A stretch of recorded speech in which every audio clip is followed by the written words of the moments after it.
Hello friends, welcome to Achu Vava's vlog. നമ്മൾ ഇന്നത്തെ video എന്ന് പറയുന്നത് നമ്മൾ കണ്ടത്തിൽ മീൻ പിടിക്കാൻ പോയതിൻ്റെ അതിൻ്റെ ഒരു വീഡിയോ കേട്ടോ.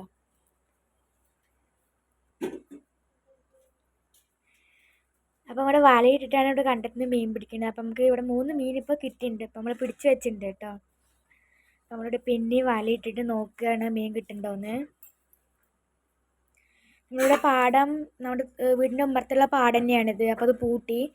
അപ്പോൾ അതിലും ഇനി മീനുണ്ടോ എന്ന് നോക്കാൻ വേണ്ടിയിട്ട് നമ്മൾ വല വെച്ചിട്ട് ഒന്ന് പിടിച്ച് നോക്കട്ടെ. അപ്പോൾ നമുക്ക് 3 എണ്ണം കിട്ടിയിട്ടുണ്ട്. പിന്നെയും കിട്ടുന്നുള്ള പ്രതീക്ഷയിൽ നമ്മൾ വെച്ച് നോക്കുകയാണ് വല. ഇതൊക്കെയാട്ടോ ഗൈസ് നമ്മുടെ വീടിൻ്റെ ഉമ്മറത്തുള്ള വ്യൂ എന്ന് പറയുന്നത്.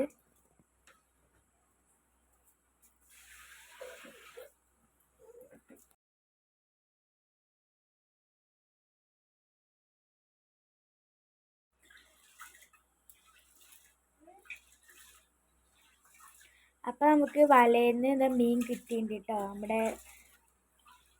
ഞാൻ വല ഇട്ടിട്ടുണ്ടായിരുന്നല്ലോ, അപ്പോൾ അതിൽ നിന്ന് ഇവിടെ മീൻ കിട്ടിയിട്ടുണ്ട്. അതങ്ങനെ എടുക്കട്ടെ വലയിൽ നിന്ന്.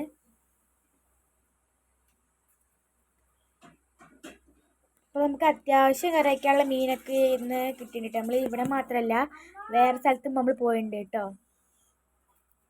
അപ്പോൾ ഇതാ മീൻ, ഇതാ നല്ല പിടയ്ക്കണ മീനാണ് കേട്ടോ. അപ്പോൾ ഞങ്ങളിങ്ങനെ മീനൊക്കെ പിടിച്ചിട്ട് ഇങ്ങനെ നടന്ന് പോയിക്കൊണ്ടിരിക്കുക കേട്ടോ. അപ്പോൾ ഇപ്പുറത്ത് തോടാണ്, അപ്പുറത്ത് കണ്ടാണ്.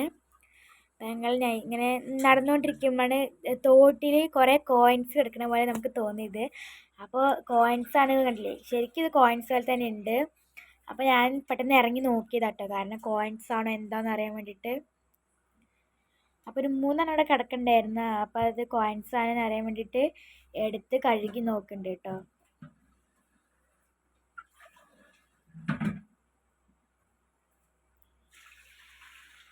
നല്ലപോലെ നല്ല ഒരു വെള്ളത്തിൽ കഴുകിയെടുത്തപ്പോഴാണ് മനസ്സിലായത് കോയിൻസ് അല്ല, വേറെ എന്തോ ഒരു മെറ്റൽ, എന്തോ വേറൊരു സ്റ്റീലിൻ്റെ ഒരു സാധനമാണെന്ന് മനസ്സിലായി കേട്ടോ. പെട്ടെന്ന് നമ്മളിങ്ങനെ വരമ്പത്തൂടെ നടന്നു വരുമ്പോൾ പെട്ടെന്ന് കണ്ടപ്പോൾ വിചാരിച്ചു കോയിൻസ് ആണെന്ന്. പിന്നെ മനസ്സിലായത് കോയിൻസ് അല്ല, നമ്മൾ വെറും പറ്റിക്കപ്പെട്ടു. അതുകൊണ്ട് തന്നെ ആ സാധനം ഞാൻ തോട്ടിക്ക് തന്നെ വലിച്ചു പറഞ്ഞു കേട്ടോ. എന്നിട്ട് നമ്മൾ നേരെ വീട്ടിലേക്ക് നടക്കുകയാണ്.